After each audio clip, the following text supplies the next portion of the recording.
Good afternoon, everyone, and welcome to the Q&A with me, Professor Michael Scott. It is the 3rd of December. The Christmas tunes are coming out thick and fast on the radio, and I hope that you're beginning to get into the Christmas spirit. I myself have to admit to having gone to indulge one of my favourite Christmas traditions. It's very commercial, and I'm afraid it involves Starbucks. But yes, I indulged one of my favourite Christmas traditions, which is an eggnog latte in a Starbucks red cup earlier today, so I feel distinctly Christmassy, along with all the other key starter moments for Christmas. When I was growing up, one of the things my brother and I always used to do, which signified the start of the Christmas period, was watch a movie called Yogi Bear's First Christmas. I don't know if any of you have ever seen this feature-length cartoon film of Yogi Bear, who of course as a bear normally hibernates through Christmas and instead wakes up to enjoy his first Christmas, and all sorts of shenanigans ensue. And if you haven't seen it, I thoroughly recommend.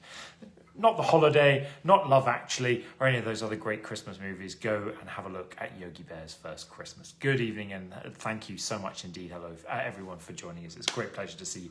I hope that you are well, and that kind of all is well with in your world. So, thank you so much, as ever, for your fantastic questions that have been coming in. And we're going to get to those in a second. A couple of things to announce first off. First, it is prize week. Because you guys have been sending in some absolutely fantastic questions over the last couple of Q&As. And as we do sort of every couple of Q&As, we look back at the questions that we've managed to answer, and we pick our winner to win a prize. Now, it's been a tough one this time. There's been some absolutely fantastic questions coming in that we've really kind of wrestled with and enjoyed. And so I am going to break, as it's Christmas, I am throwing tradition out of the window of there being just one prize winner, and there are going to be two.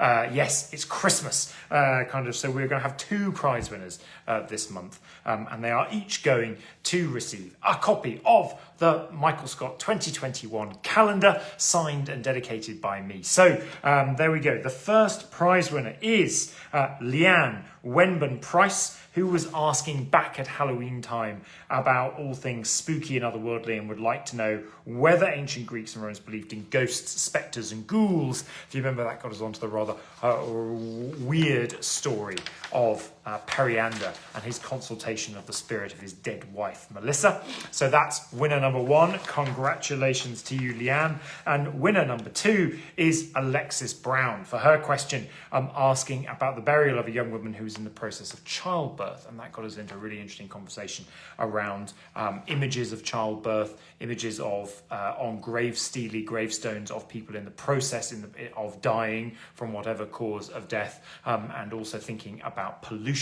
and thinking about the pollution regulations that exist and survive from the ancient Greek world. So brilliant, and congratulations to you, Alexis, and to Leanne. Leanne says, I never win anything. Thank you so much. I know how you feel, Leanne.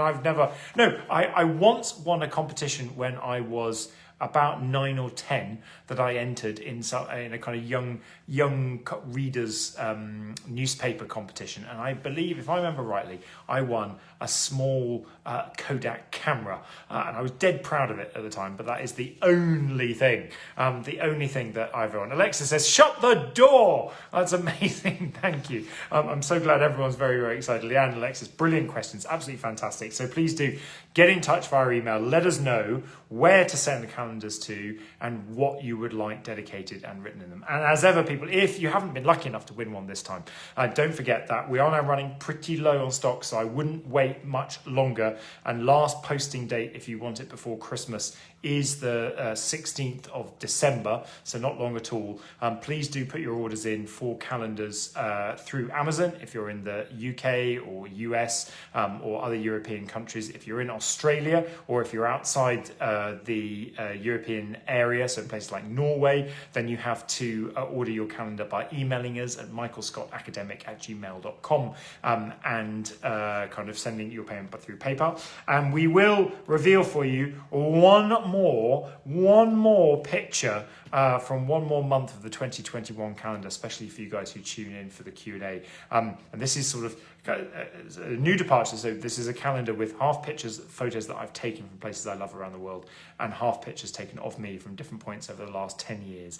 And I am sharing with you the picture that's taken of me back in 2009 when I was the Moses and Mary Finley Fellow at Darwin College in Cambridge. And by golly gosh, do I look young. So here we are for February 2021 with me in one of my favourite places in the Cast Gallery in the Classics faculty in Cambridge, surrounded by ancient statues, and yes, by golly gosh, I look young. So if you would like to have one of these calendars signed and dedicated by me, do get your order in through amazon.co.uk or get in touch with us via email and pay by PayPal. It'd be absolutely fantastic to be able to get these out to you before Christmas. And well done, Leanne and Alexis. Brilliant. Now, also to remind you that we still also have some foreign language copies of my books to give away. So I do this again at Christmas. Foreign language copies of my books. Very happy to send them to you free of charge. Just need to pay the postage and packaging.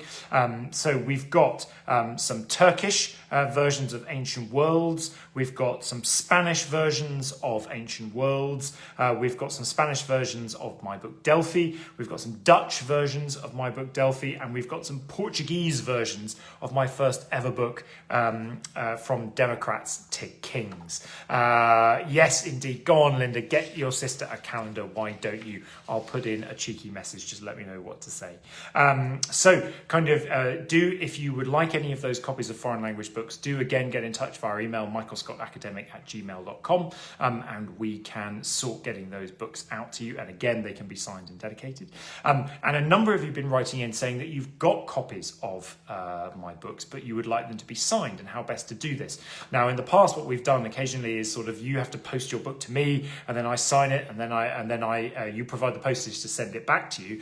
And what we've realised is we can do this in a much simpler format that saves everyone a little bit of time, money, and effort. And so I've had made up a set of stickable book plates. So they're specially designed as sort of big stickers, if you like, that can be written on, so signed and dedicated by me, and then I can post out those book plate stickers to you, and you can stick them in your copy of your book, a book by me, or indeed a book by somebody else, if you would so desire to do so. So those book plates are now available. There's a small charge to cover their production, obviously, because I've had to have them printed up specially, and then the postage and packaging to get them out to you. But if you would like a message and a signature to be put in a copy of your book, then do get in touch again over email, michaelscottacademic@gmail.com, and we can sort the payment through PayPal, and I'll get those out to you as well. So there's lots of options out there. Thank you so much indeed for kind of all your lovely comments and thoughts, and thank you again for tuning in today. So let's get on with some questions. Oh yes. So I didn't get around to asking this live last time. Theo Aki Alagakos asks about the reconstructions of Greek sculptures that are painted. Now, we've talked a couple of times about painting ancient sculptures, but Theo has got a really interesting point here that he wonders whether often what they do is they create a plaster cast because it's cheaper, and then they paint the plaster cast. But Theo's wondering, can these be truly accurate when they're plaster based? Has anyone ever done any studies of painting onto marble replicas, as these sculptures would have originally been in marble, to get a better understanding of what the sculptures might have looked like? And I think this is an excellent addition to the question, really interesting. In fact, I was doing a Taught Masters seminar at Warwick today with the students where we were talking about ancient colour as well, and how we've realised from study of ancient artefacts that ancient colour on statues was not restrained just to sculptures from the classical kind of Greek period, so thinking of the era of Athenian democracy and the Parthenon, etc., but actually going all the way back to early Cycladic figurines of the Bronze Age. So those incredible Cycladic figurines that were an inspiration for Henry Moore and other kind of artists when they were breaking away from the sort of tyranny of the Renaissance and creating Impressionism, post-Impressionism, those kind of very simplified, rarefied forms of the human body, drawing kind of the human body down to the bare essentials for it to be able to be recognised. Those sculptures dating from around 2,500 BC through to 1,500 BC, they were also painted as well. So we're really dealing with kind of a painting of marble sculpture that goes back to the very earliest phases of civilization in the Aegean.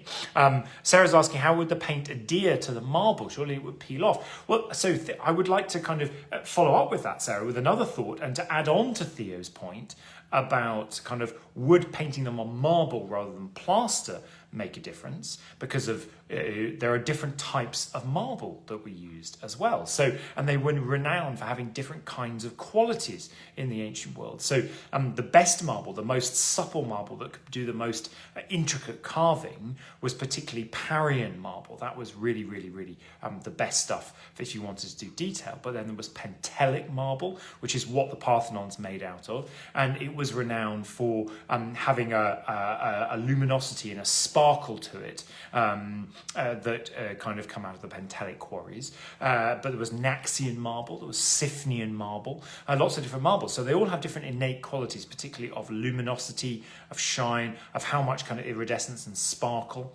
And then we have to factor in actually the paint as well. If we're really trying to get this as specific and as realistic as possible, then we need to not just be putting modern paints on, which is also what they put on the plaster cast replicas. We need to be making our paints out of the original pigments that they were making ancient paints out of. So ancient paints were made, the colours were made mostly out of naturally occurring pigments. So people talk about the yellow is crocus yellow, which is kind of coming from natural plants and seeds that are available. And then you've got other colours which are created out of sort of mosses, and other colours which are created out of crushing particular kinds of stones and rocks. So we'd really need to be making the paints out of the original pigments as well, and then looking at what we know about how they put those paints together, probably with an adherent in them of some form to help them adhere to the marble, then putting them on the marble to be able to get a real understanding of what painted marble looked like. And then, of course, the other thing we need to do is think about what different times of day or night these things were looked at. Because one of the most extraordinary experiences I've ever had was when I was visiting the island of Paros several years ago. I shouldn't really be telling you this, but the marble quarries on Paros are not an archaeological site that's open to the public. And in fact, they're not really open at all. But the gates weren't really very well shut. And I can't possibly confirm or deny, have sort of got over the gate and gone down into the Parian marble quarries and explored down deep underground into the ancient tunnels of the Parian marble quarries. And when you go underground, what I had never realised was that when you actually go into the darkness, the Parian marble in particular, its luminosity, particularly, I mean, we had a torchlight as well today, but the luminosity of it absolutely takes off, and it sparkles like you were in an undersea world full of emeralds and jewels. So kind of, again, depending on the light quality and whether you're seeing these things early in the dusky morning or kind of in the fading light of the day, would probably change as well how they were being represented. And if we're going to do this completely, then we also need to think about what happens if you paint on metal, and particularly on bronze, because we know that, of course, with all the bronze statues that there were in the ancient Greek world, kind of, and we know that sometimes either precious metals were added to the bronze, so you would get lips and teeth done in silver, or you would get eyes put in precious jewels, or you would get gold used for eyelashes. Sometimes also they would be adding paint to the bronze. So we need to think about what the paint looks like on bronze, and then we need to think about how the bronze ages over time, because one of the things that ancient writers point to is the fact that bronze aged into a different colour depending on where it was in the ancient Greek world, and they attributed this to the different qualities of the air, and kind of in particular, I think we need to think whether it was close to the coast or not, so the sea salt quality and amount in the air, as to whether the bronze faded more quickly or not into, we imagine bronze going a sort of greenish colour, but actually they talk about it sometimes going a blue colour. This is absolutely, exactly, this is polychromy, Dawn, exactly. Polychromy, oh, don't tell me that Santa won't be visiting. No one is on the naughty list this year. We've all survived 2020. No one's on the naughty list at all. Thank you very much, honestly.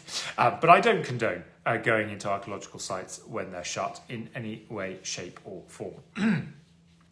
So I think we need a whole series of kind of test cases here. And one of the things that's really interesting is the number of new technologies that are allowing us to see in ever more detail quite how kind of intricate the painting styles would have been. So, for instance, when we were doing Who Were the Greeks as a TV series, we worked with the British Museum, who were using a new form of light to look at and bring out the very, very faded remnants of ancient paint surviving on the Parthenon marbles, for instance. And you could see that particular intricate details were brought out.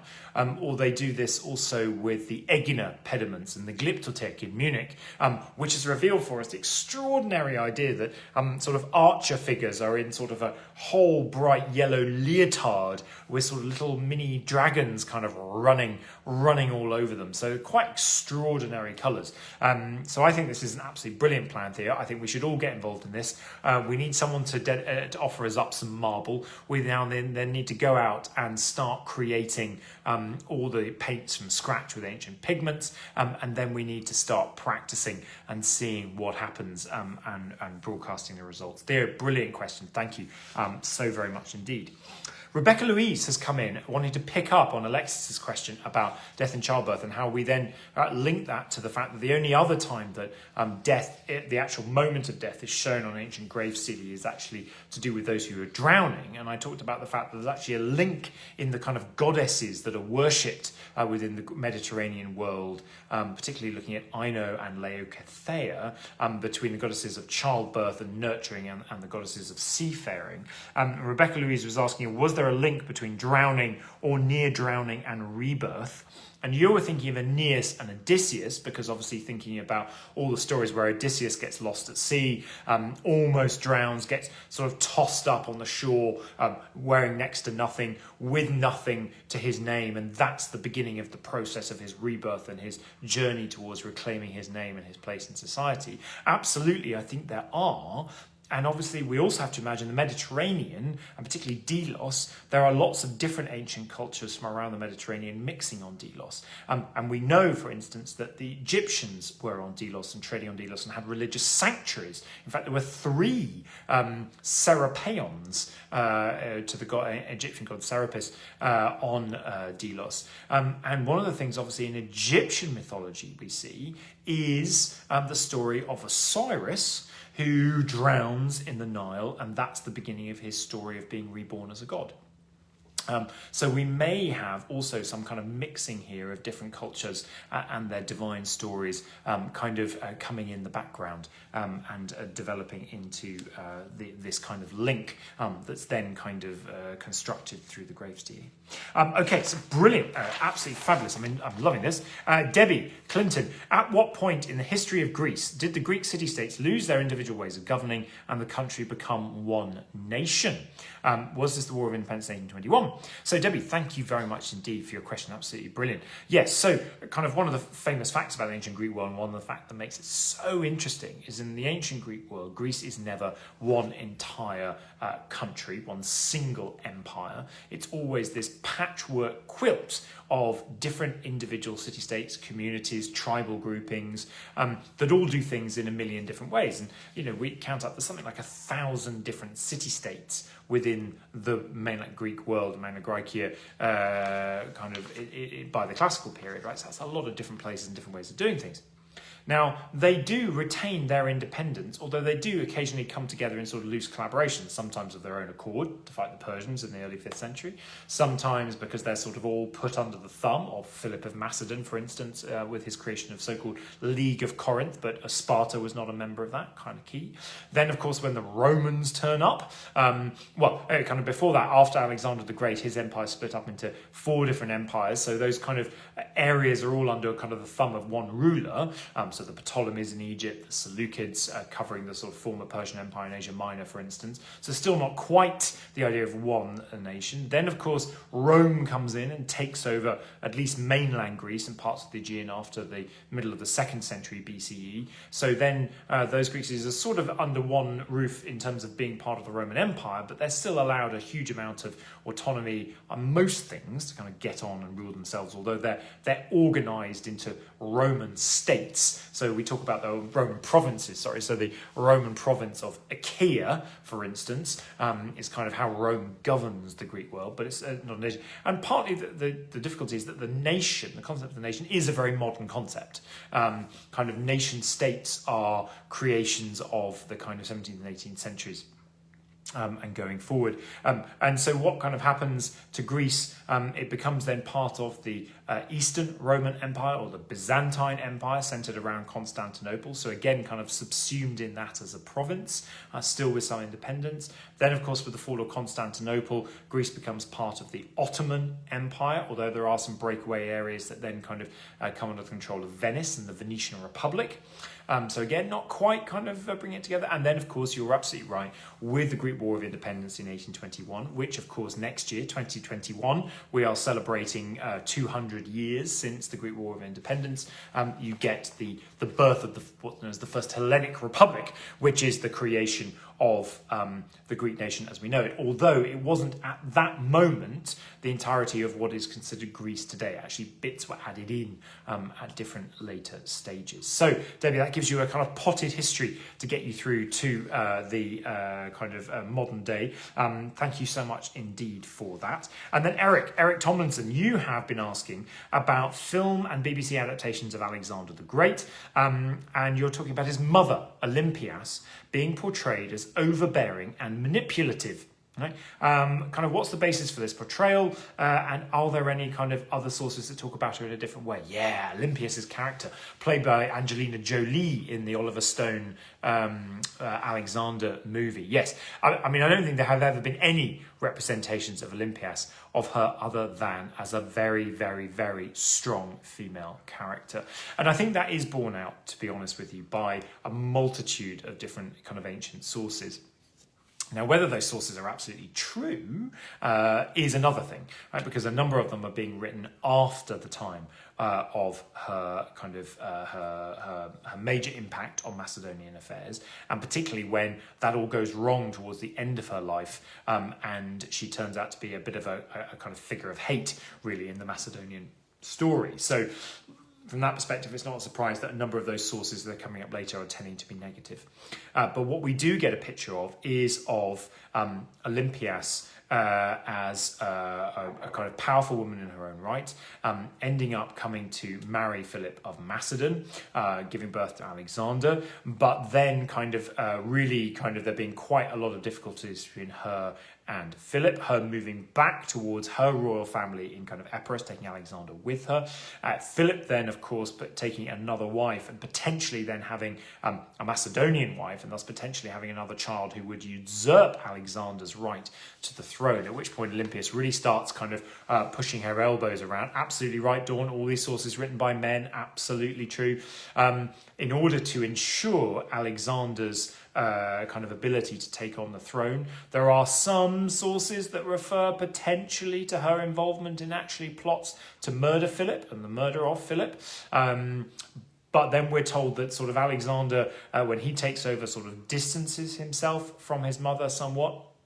But then after Alexander goes off on his campaigns and he's gone over in Asia, Olympias is actually a very strong figure trying to kind of rule over Macedon and rule kind of sometimes in conflict with the kind of regent that Alexander has left in place, Antipater, who will go on to try and then rule after Alexander's death in this region. And then there's a whole series of fights because obviously Olympias then gets involved with the as yet unborn son of Alexander the Great, who is then born, but then there are contenders to the throne and she has to protect him and hoping that he can grow up to adulthood without being assassinated. And so kind of actually what we see, I think, even though we've only got the male written sources, and yes, kind of they're to a certain extent negative, but what I think we see is a woman within a male-dominated world trying to ensure the very best possible chances and opportunities for her son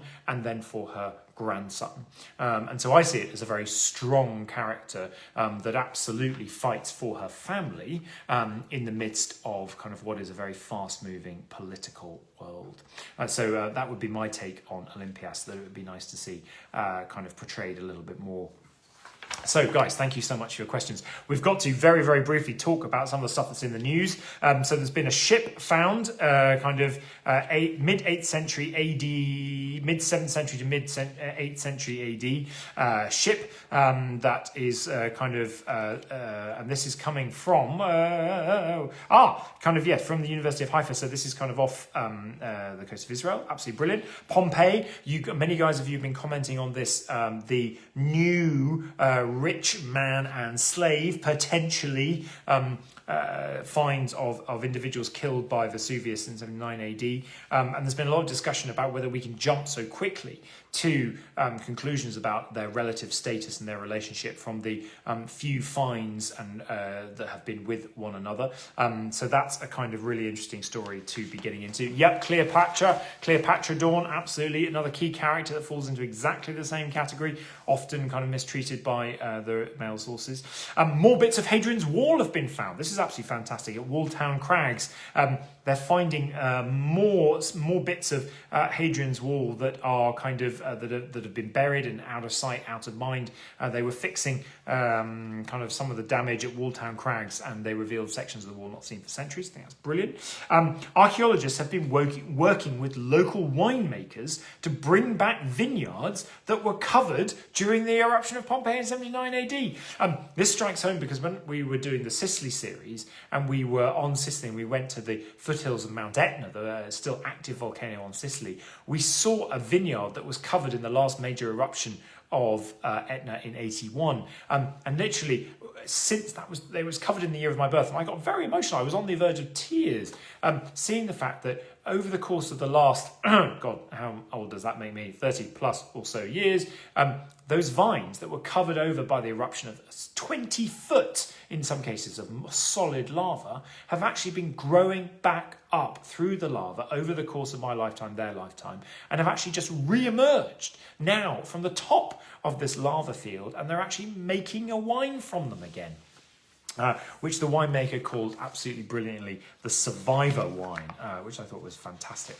And then we've discovered there's a priest head statue that's been covered the ancient city of Laodicea in modern day Turkey, which is absolutely brilliant to see. Right, what's on? I mentioned Sicily, my Sicily series. If this Christmas, on Boxing Day, you would like a little bit of time to sit back and relax and perhaps watch not another Christmas movie, but a Sicily about programs about sunshine, when we can travel again, when we can go to the azure blue waters of the Mediterranean and enjoy some good Italian pasta, or perhaps indeed pasta coming from the Arab world, because the origins of pasta may well come from the Arab world, then do tune in to my Sicily series, which is being shown on Boxing Day on BBC4, quite late in the evening, but it's a back-to-back. Episode 1 and episode 2 back-to-back, starting at 10:50 p.m. if you're still awake on Boxing Day, or do record it on iPlayer. And then, of course, this week, very important, this is Big Give Week. So this is an incredibly important week for charities, a focused time in which to make some money in order to carry on doing their fantastic work through the rest of this year, and in which if they make their totals, then there's a chance to have that money doubled, right? So if they get into the Big Give. And there's two charities that I work with that I want to earmark for you today. One is Classics for All, which I'm trustee and director. They're in the Big Give. So please do think about giving to the Big Give. Any amount is absolutely fantastic and gets us towards those magic totals to enable the monies then to be doubled. And you will have also seen that Classics for All are doing an auction at the moment, a set of auction lots that are going to be auctioned off next week. So if you do fancy trying to bid on any of those lots, do as well. And I'm giving an auction lot there, which is a 1-hour tour of the British Museum with me. So do get involved with that if you'd like to. So that's the Classics for All Big Give, but then also the actors of Dionysus, who do a great job in bringing ancient drama to the greater world, around the world, and have been doing a superb job at this, particularly since lockdown.